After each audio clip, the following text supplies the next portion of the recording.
Hello to my dear congregants. We have a very special Shabbat that we have to look forward to. We will be having minyanim outside our Beit Knesset. Everybody is welcome to join us. We're going to follow all the social distancing regulations, bring a mask, bring a siddur. Also make sure to bring a bottle of water. It is going to be very hot this Shabbat. We're expecting a chamsin. Tefillot will be much faster than usual. And please make sure to take care of yourselves. Stay out of the sun. If you're feeling unwell, maybe best to stay home in the air conditioning, but otherwise we would love to see you in the Beit Knesset.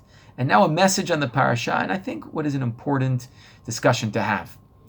We read about the concept of Yovel, that every 50th year the shofar is blown, and we're told, Ukratem durur ba'aretz lachol yosheveha, Yovel hi tihye lachem.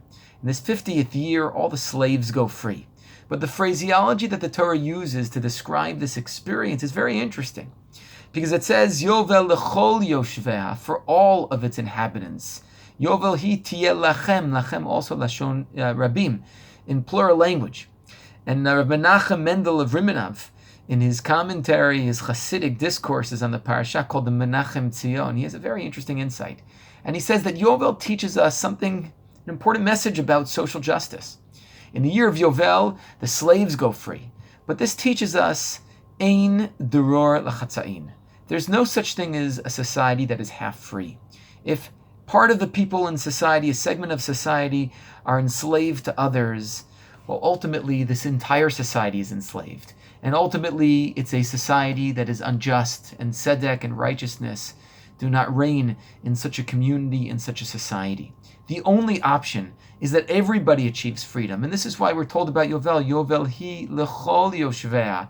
Yovel hi tiyeh lachem. Because what happens to one part of society affects everybody else in society. And we're living through very challenging times, this whole pandemic, and it doesn't only bring a whole host of health issues and mental health issues, but also economic challenges. There was always too big of a gap between the rich and the poor, the haves and the have-nots in Western society here in Medinat Israel. And unfortunately, this gap has been widened because of this crisis. And perhaps one of the lessons from this pandemic is that what happens to one person affects everybody else. If one person's carrying a virus, they can infect anybody else.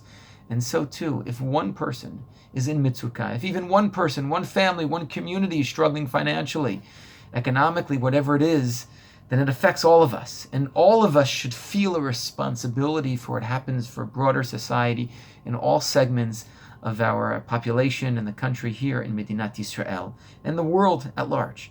So there's lots to think about from this notion of Yovel and Duror freedom. If only some of the people have freedom, then nobody ultimately has freedom. And that's an important message to think about this Shabbat. Wishing you an amazing Shabbat. Kol Tuv. Bezrat Hashem, we'll see you in Shul.